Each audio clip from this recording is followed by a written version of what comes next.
Instagram, YouTube. This is a YouTube video. What up, homos? So, today, XHP. But before XHP, we're going to pop a brewski tooski, and we're going to have a little conversation. Because there's been some shit that's been on my mind for a minute that I want to talk about. That, of course, is probably going to piss somebody off because everything I fucking say pisses somebody off in some form or fashion. But the word of the day today, like Sesame Street, the word of the day, microstructure. Microstructure. What is microstructure? I've been hearing more and more over the last couple of years. I hear some makers talk about microstructure more and more and more. And I've been seeing lots of like regular knife guys, like not makers, like regular dudes, say, and I've heard this so many times, this is what gets me. Just as much from like the regular guy as the maker. Maybe more from the maker bothers me, but I hear this from the regular knife guy. I don't care what steel, I just want it to have a good microstructure. And every time I want to go, tell me what microstructure is. That's what I want to say. So this is my call to the community. Knife maker and not knife maker. Like, I know there's a couple guys out there that know this, right? There's a few. But I think a lot of guys repeat this shit. Makers will repeat this shit. And I feel like it's the new... Okay, so. Pop a brouhaha. And we're going to have a little conversation. Okay? Gonna have a little conversation here. So get something off my chest. Let me see. Where's my... There it is. Oh. Little prybar extraordinaire here. With the maker's mark the wrong way. Steve. Why don't you put bottle openers on your prybars? I don't put bottle openers on my prybars because everything is a bottle opener. Any edge of this is a bottle opener. I can open a bottle of beer or some pop top with a fucking roll of duct tape. I think anybody can. So it is so unnecessary. Where were we? Me and my wife were somewhere. We were at a local brewery and they also sell sodas like Jarritos. And I watched this like 8-year-old kid. This boy walked up, grabbed a Jarrito out of the fucking fridge and popped it with his fucking teeth. If that 8-year-old doesn't need a bottle opener, you and I don't need a bottle opener. So it's really that simple. You just get something hard, put it underneath, and it pops right off. Like the edge of this. So that's why I don't put fucking bottle openers on the edge of my pry bars. Because the whole thing is a bottle opener. So, because it's a Guinness. It's necessary. It's absolutely necessary. If this wasn't a Guinness, I wouldn't make this. Oh, oh, come on. If you don't have a boner right now, you're gay. No, I take that back. I know gay dudes who would appreciate that. But you're gay, you know? Okay. Microstructure. What is microstructure? Because this is like the new heat treat. So, once upon a time, and a lot of this woo-woo keeps in, I still see it, right? Where there's this thing where some knife makers, and you'll hear me say this all the time, ask anyone who's ever asked me about heat treat, who's DM'd me about it, or I've said it publicly, I am nobody special, okay? I just care a lot about what I'm doing, and I care a lot about the heat treat, so I try to do my best job. But anybody can do what I'm doing, and a lot of guys are doing what I'm doing. Northern Knife Works does a great job, fucking Zach Reimer Knives does a great job, fucking... not Tim Hudson. Tim Rowland does a great job. Tons of guys. Tons of dudes. Scrawny Lumberjack does a great job. A lot of guys do a great job. Anybody that gives a shit about their heat treat, right? It has a kiln over there, okay? A kiln and something to quench with can have excellent results, just as good as mine, okay? I'm not some wizard, and nobody is a wizard. That's the point. So it used to be you'd have these guys and be like, oh, you know, so-and-so can heat treat D2 with his special fucking heat treat. And that might have been true back then because for some fucking reason, and I still can't understand, heat treat to a lot of knife makers is like an afterthought. They just don't give a shit. And, well, I do know why that is. It's because the aesthetics of everything matter more to them than the actual performance, because to them it's all the same. When it's not, but to them it's all the same, okay? That's not where their passion lies. Their passion lies with guard fitments and all these other really nice ornate things. That's not where mine is. I'm a performance guy, so that's why. Why do we talk? So it used to be, and some guys back in the day that actually would take their steel and run different protocols with different austenizing temps and tempering temps and playing with cold treatments, would get better results. Nowadays, with the internet, all that information is free. And then a few years ago, Laren put out a book, literally, which is like 9 books into one, where it's all laid out. And you can read that thing cover to cover and understand not just how to heat treat, but the why. Because that's me. I like to know, I need to know the why. Why does it do that? So I can figure these things out on my own and I don't need to go back to the book every 10 seconds. But you can totally understand that. So now everybody has that information. It just becomes a matter of testing yourself to get the desired result you want for whatever your knife is supposed to do, whether it's a bushcraft knife or an EDC knife or a hunting knife or whatever. And this goes for everything: blade shape, thicknesses, heat treats, handles, handle materials, ergonomics, all that is all testing. 95% of knife makers never test a fucking thing. They don't. They make something and it looks cool and then they sell it. So maybe this is why this keeps popping around. So again, microstructure. I say all that because this is like, it seems to be the new word. It's like special heat treat. Custom heat treat was the one thing. Now it's like microstructure. So what is the microstructure? It's exactly what it sounds like. It is the structure of the steel on a microscopic level. It is the arrangement of atoms in the steel. It is the arrangement of the grain of the steel, right? So grain size, carbide size, and carbide distribution are basically what make up the microstructure, right? That's what makes it up. So you have the steel matrix, and that's made up of all these little cells. They look like little cells. Like, remember when you were in elementary school and you looked at a leaf under a microscope? Looks kind of like that, little cells. And then inside of those, well, depending on the state of the steel, you have bits of carbon and carbide, right?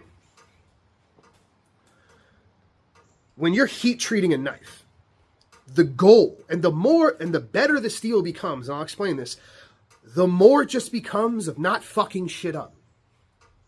It really is. And the better the steel is, the better the process the steel, the less you can actually do to it to improve or fuck it up.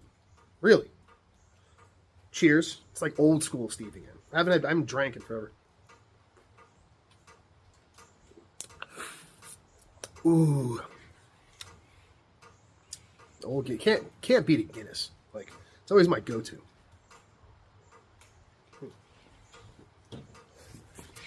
So, let's start real quick. We're going to go real quick down this. We start with powdered steel. The shit you see on a lot of fucking fixed blades and almost the majority of any of your good folders out there. Powdered steel, okay? One of the biggest reasons they spend all this money atomizing and spraying it and the nitrogen and the fucking screens and all this shit to make it like that is so it's perfect. It's so the microstructure is perfect. That is one of the reasons, the whole kind of the point of powdered steel is that you have, remember I said, grain structure, carbide size, and carbide distribution, right? Those are the 3 main things. The point of powdered steel is to optimize all those. Is so you have as fine a grain structure as you can from the factory, okay? From them coming from, well, what was Crucible or Carpenter or Bowler or whatever, Aerosteel, it's coming to you. That's why, you know, 2nd generation, 3rd generation, their process is coming to you with the ideal microstructure. The carbon is evenly distributed through the steel. The carbides are evenly distributed through the steel. And the carbides and the grain itself are as small as they can probably get it. As fine as they can get it because they have little meshes and stuff like that to make sure of that. Okay? That's the fucking point. Okay? So if anybody tells you, any knife maker starts telling you, or if any goofball wants to go, I don't care what steel it is as long as it has a good microstructure, and they're talking about powdered steels, it doesn't make any fucking sense. Because it already is. When powdered steel comes to you, It is already there. Now, I am positive you could go through a very long and expensive, because you'd be running your oven for like 15 hours or something like that, annealing process to potentially reduce the grain size of the steel, put it in a more, it's already spheroidized, maybe get a better heat treat response, okay? Maybe potentially increase, and again, nothing you do to the steel, no changing of the microstructure can increase edge retention. The best thing you can do with the microstructure is give it better toughness values at relative hardnesses. What I mean is, you can take a steel 52-100 and at 62 Rockwell, it's got 20 pounds of impact toughness, right? On the Charpy test. And what you can do is you can either fuck the shit up and give it worse toughness, or you can run an annealing process and refine the grain and have slightly better toughness. But you can't do anything about the edge retention, okay? So as far as that type of performance, you can't really do anything about it, okay? You can only really improve toughness, which you can improve and reduce grain size. You can do some, even with forging, some reduction of carbide size, but you can't add carbide volume. You can reduce it, which also increases toughness. You can't add carbides. You can dissolve them and reduce them, like carbide volume, same thing, and increase toughness. You can reduce grain size and carbide size, thus increasing toughness, but you can't add any edge retention. The goal, the best thing you can do with any sort of to the microstructure is just make it tougher, right? The smaller the grain size, the smaller the carbide size, the less the carbide volume, the tougher it'll be. None of those things will increase cutting performance, really, okay? You could make the argument that better toughness at a given Rockwell might have some increase on edge stability. It might give you, but we're talking the margins here. These are tiny bits, and you can't really, there's no steel you can take and take it from fucking,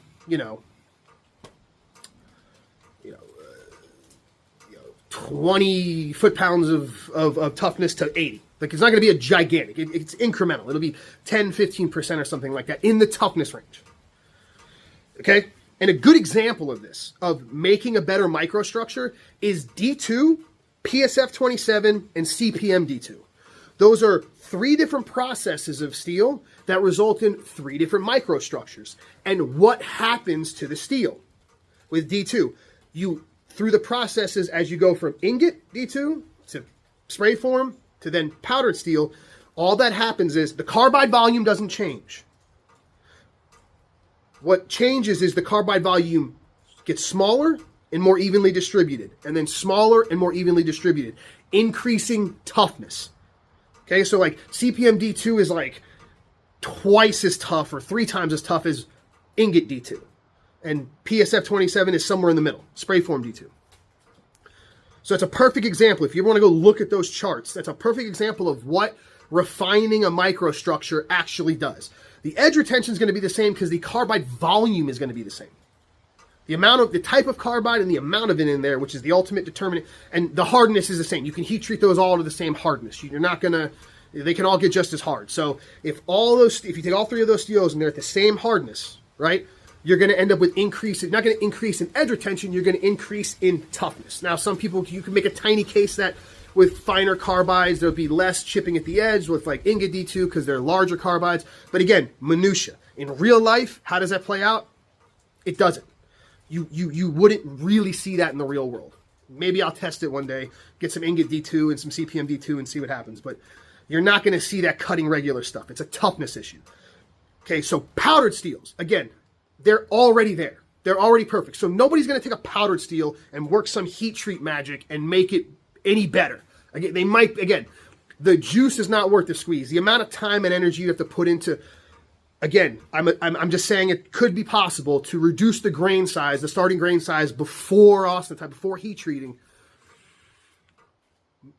It's not going to be worth it. It would take, like I said, 15, 16 hours in a heat treat in a kiln to do a anneal and get it down finer, and that is, it might work. Then we get into stainless steels, like 440Cs, 154CM, these steels, right? ABL, 12C27, 13C26, 14C28N, Nitro V, that class of steels is in a league of its own. Those steels, the microstructure, okay, so the grain size, carbide size, and distribution of carbides is as fine or finer than almost every PM steel out there. And it comes to you pretty much like that. Again, the only thing you could do to those steels, which again would involve a very lengthy and expensive annealing process, would be to reduce that grain size and reduce that carbide size even further. And you would thus, again, you're not increasing edge retention. It's not going to cut any longer. You're going to increase its impact toughness. You can make it be tougher. Again, all of those steels are already insanely tough. They're extremely tough steels. They're extremely edge stable. They're literally razor blade steels. So again, could you do that? Sure. Is it going to be noticeable to the end user? I would guess no. The few pounds or 10% increase in toughness, are you going to see that at the edge in your performance? I doubt it. Are you going to see that if you're beating it through a log? I doubt it.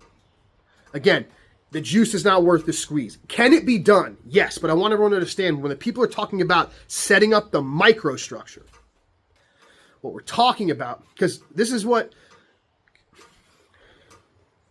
there's a lot of theory in everything. There's a lot of theory in knife making, in heat treating. But way back when I did the carbide tear out thing, because everyone was talking about carbide tear out, if you sharpen, high vanadium steels, like 5% or above vanadium steels with, alumina oxide stones instead of diamond, you're going to get carbide tear out, blah, blah, blah. Some people showed me some evidence that it was happening. Okay. Now we're starting to find out, shocker, if the steel's not hard enough, what happens is the steel matrix gets ripped out, not necessarily the carbide. My then attention turned to, okay, suppose carbide tear out does happen. Does it make a difference? And what I did is I took the same knife, I sharpened it, it was S90V, as a high carbide volume of vanadium carbide. I sharpened it with a diamond stone. I sharpened it with an alumina oxide stone to the same grit, the relatively same grit, did an edge retention test, it cut the same. My guess is there carbide tear out happening? Yes. But when you're dealing with a powdered steel like CPM S90V, the carbide size is like, I don't know, 4 micron, 5 micron, something like that. So a 5 micron tear out somewhere along the edge or all over the edge isn't going to affect the edge retention, at least in cutting cardboard. So I say this because I think a lot of this stuff, people get really wrapped in down the rabbit hole and start thinking these things could matter, but they, in practical use, when you, the end user, or me, has that knife in hand and uses it, you don't actually see it. Now, there's plenty of people like me and other people out there like me that want to go just absolutely bananas to the wall and take things to the umpteenth degree, so we know that that's the best possible knife that we could humanly make. And that's awesome. I'm not shitting on any of that because I'm one of those guys. My point is, I keep hearing, it seems like microstructure is the new thing that some knife makers keep whipping around, and I keep hearing regular dudes be like, I just want a good microstructure. There, again, unless there's a good microstructure and a ruined one. That's it. It's either good or it's not. So anybody heat treating the knife within the parameters that you find even on a data sheet is going to give you a good microstructure. Caveat. Someone's going to go, but Steve, what about high retained austenite? That's not a good heat treat. It's either good or it's not. If your steel has retained austenite in it, then it's not a good heat treat. It's that simple. So yes, with the microstructure is retained, we'll add that as the fourth thing. Low to no retained austenite. That's what we want in a good heat treat. If it has high retained austenite and it's affecting the edge retention or affecting burr removal, it's not a good heat treat. So it all boils down to the same thing. A good heat treat, I don't want to say good, like a normal heat treat. It's like yes, there are levels, but it's tiny bits. Once you get to a certain point, it's like you're squeezing out minutia. You're squeezing out tiny bits that the end user may not notice. But you're not doing it for that. You're doing it because you want to make the best knife possible. Does that make sense? I don't expect people to notice the extra little steps, you know what I mean? I know it might cut a little better, have a little bit of better toughness, but the end user doesn't see that. I'm not going to see that in my everyday carry. So we'll add that fourth dimension, low retained austenite. But to me, that's a given. There should always be. If you did a good heat treat, there will be low retained austenite, period. And you can achieve that without cryo. You just have to adjust your heat treat parameters.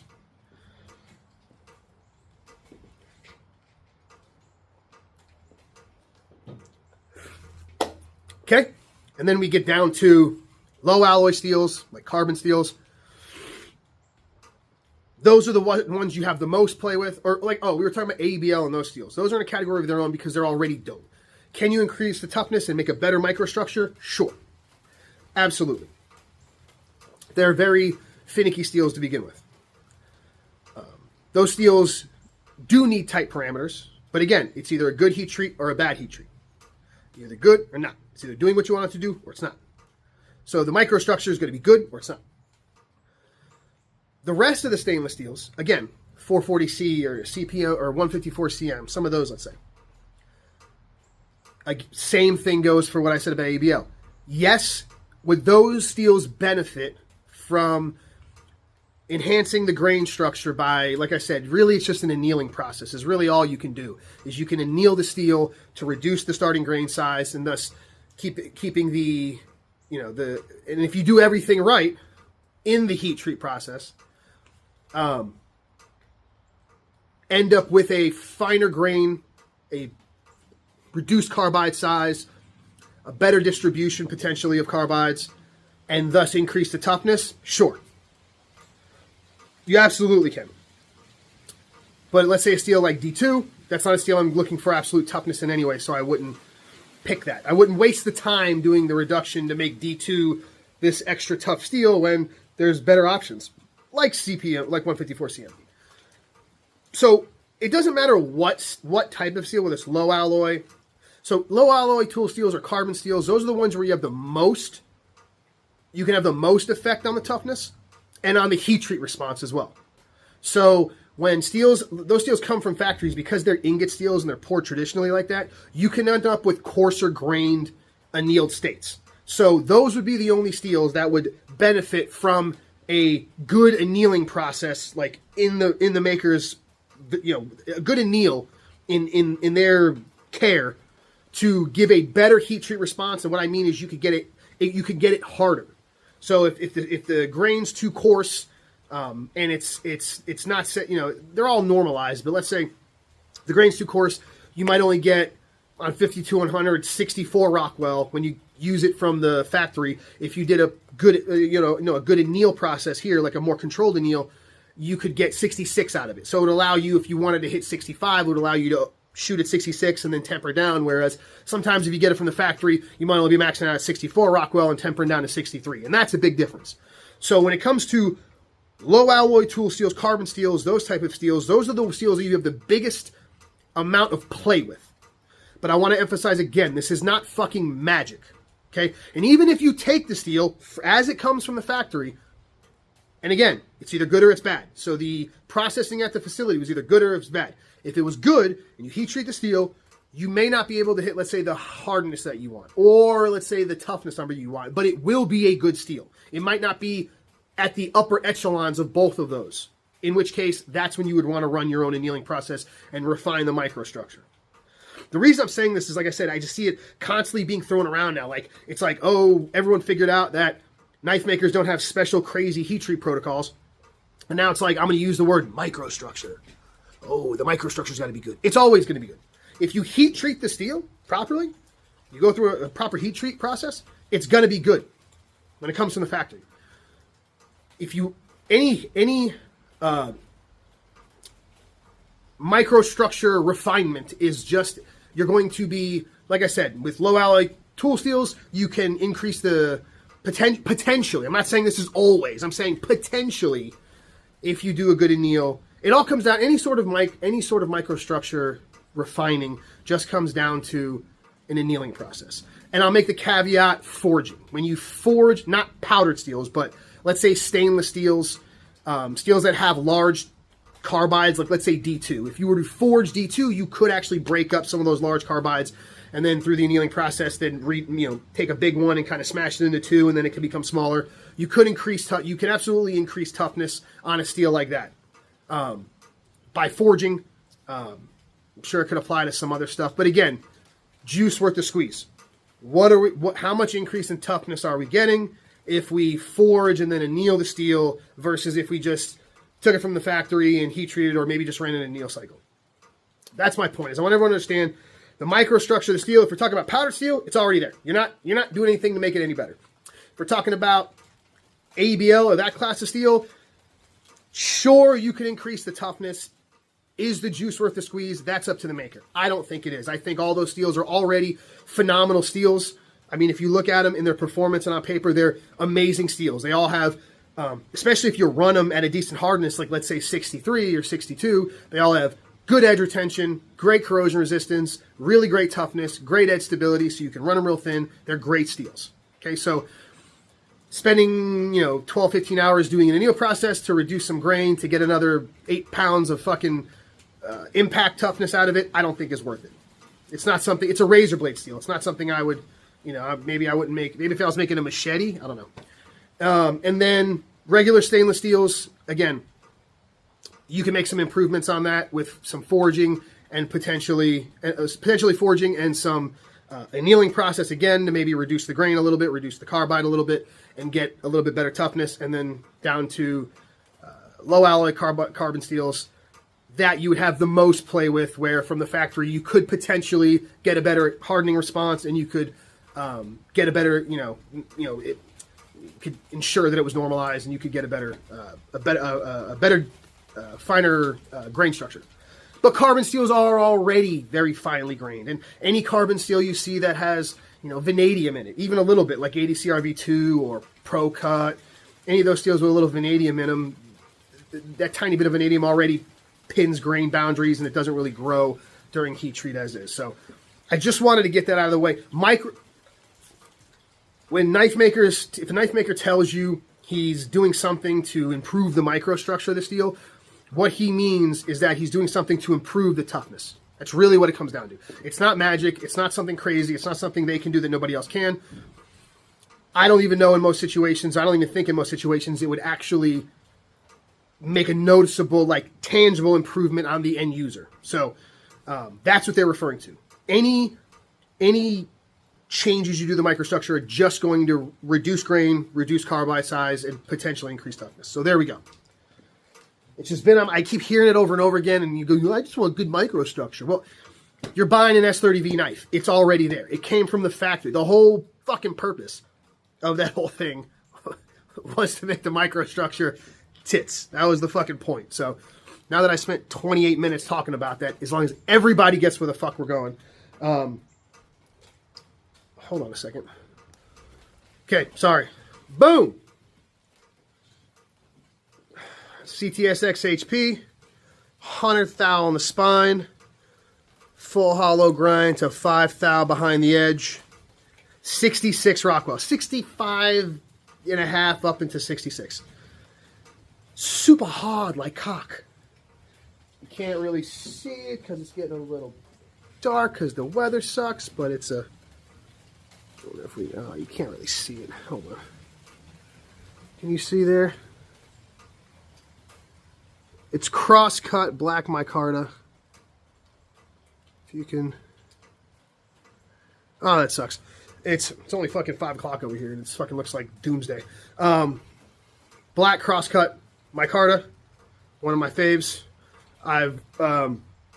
This is what this is going to be. And actually, by the time you see this, I'll have put some of these up.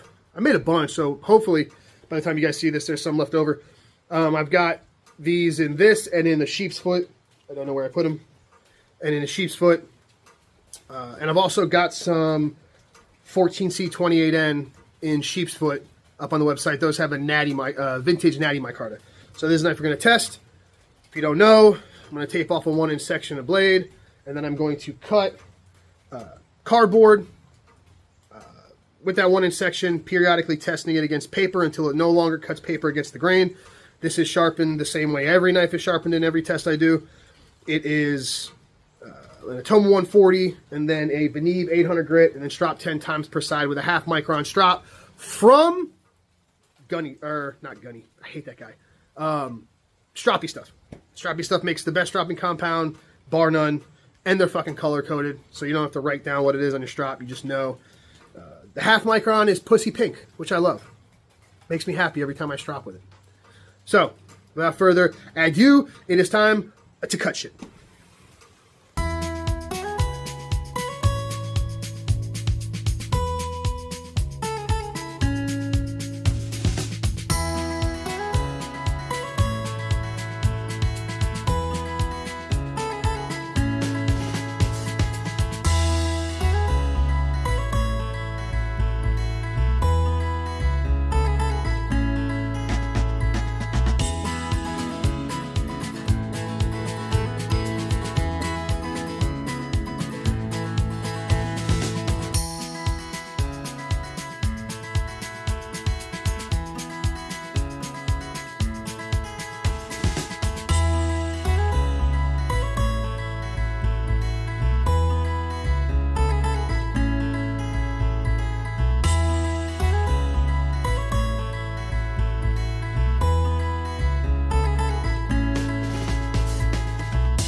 Okay, so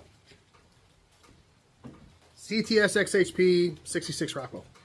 I got 616 feet roughly with that, which is pretty fucking crazy. I wasn't expecting that. I thought this would be closer to the CPM D2 because the CPM D2. Now, the reason I say that. XHP and D2 are very similar steels composition-wise. They both have almost identical amounts of carbon. I think the same amount of a little bit of vanadium in it. That's about it. The difference is the chromium content. D2 has 11%. XHP, I believe, has 16% or something like that. So what does that difference mean? That difference means you go from CPM D2 with 15% carbide volume of all chromium to 21% carbide volume, all chromium carbide, which resulted in a just over 100-foot dip more cutting, which is crazy, which is a lot. It is funny though, I'm trying to think, the Nitro X7 might have like 8 to 10%. Maybe 8% carbide volume, and it cut like 520 feet. So it cut like, oh no, I'm stupid. Oh no, I'm fucking retarded. No. XHP cut 200 feet more than the D2, CPM D2. That's nutty. I don't know why I said 100. My math is off. I'm retarded. Yeah, and it did almost 100 feet more than the Nitro X7. Yes, that makes sense. I don't know. I'm blown away. I don't know. I didn't expect that many. I didn't expect that. That's in the realm of MagnaCut, if I remember right. I believe MagnaCut was somewhere around 600 something feet. I think it was 640 or something like that, or 630, 604 or 640, somewhere around there, somewhere in the 600 range. But I remember I wasn't all the way dull, so it could have gone a little further. So this is in the MagnaCut range. it's so funny. Now that I'm controlling the heat treat, my opinion of a lot of steels have changed. Like XHP, I always thought was a cool steel. What I mean is these chromium steels, these just solely chromium carbide steels, S35VN, XHP, S30V. Well, no, those have vanadium in them too. But let's say S35 for that. S35, not S30. S35, CPM 154, CTS-420, whatever it is, the 440C powdered version, NXHP. All these steels take such a fucking sticky edge. Like once you make the steel matrix, once you harden them sufficiently and properly, they don't glass out. Like I hear, you people talk about the edge glassing out for my sharpeners out there. You know what I mean? Is the edge will over polish really quick. Don't get me wrong. If you're using diamond compounds with these steels, you can absolutely polish them much quicker than you could a vanadium enriched steel.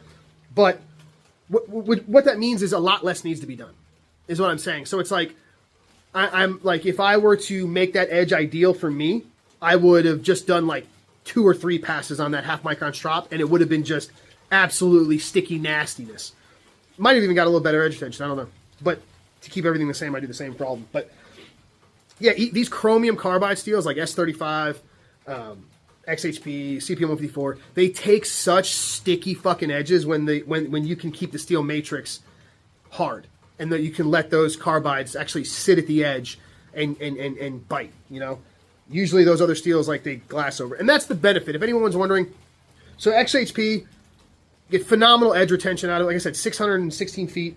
And the cool thing about those is you can literally sharpen them on anything. So if you're someone who enjoys sharpening and you like playing with different edges, while you don't necessarily need diamond with higher carbide steels with vanadium in them, it's recommended. And with steels like this, you can keep, like, that's a steel that you can, like, you put some diamond paste or even green rouge on a fucking strop, you can strop that edge back so stupid fast, and you can sharpen that knife with any steel, or any stone. If you want to get fancy and use your high-end Japanese water stones, that steel will sharpen just fine, because it's just chromium carbide, and any of those aluminum oxide stones will cut it.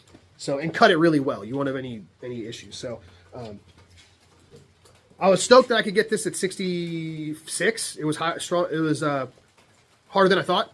I thought I was going to top out at like 64. I was shooting for 64 and a half, and I got 66. So, again, and you know what's funny? This steel, this is funny. This steel, I ordered direct from Niagara, which was dope because what came with it is its heat number and the breakdown of the chemical composition of the steel. So I know exactly how much carbon's in this, exactly how much chromium's in it, the whole lot. So it was pretty cool. So it I missed a spot right there. I need to go back over that. Yeah, so I need to go check. Maybe this batch had a incy-wincy bit more carbon in it or something like that. But or it's just not a lot of people maybe push this. So it's fully capable of getting really hard. It's also very stable. Let's see the flex.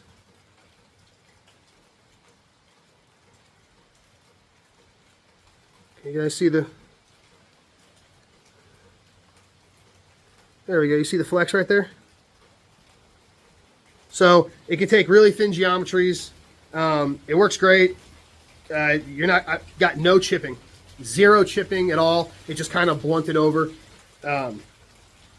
Yeah, you don't see a lot of XHP, which sucks because it's a great fucking steel. Like I said, especially if you're a user, you can keep any stone, any strop, anything in your car and strop this back in 2 fucking seconds. Yeah, so it's dope. It cuts for fucking ever. It can get real hard. XHP for the win. Next video. Where'd it go?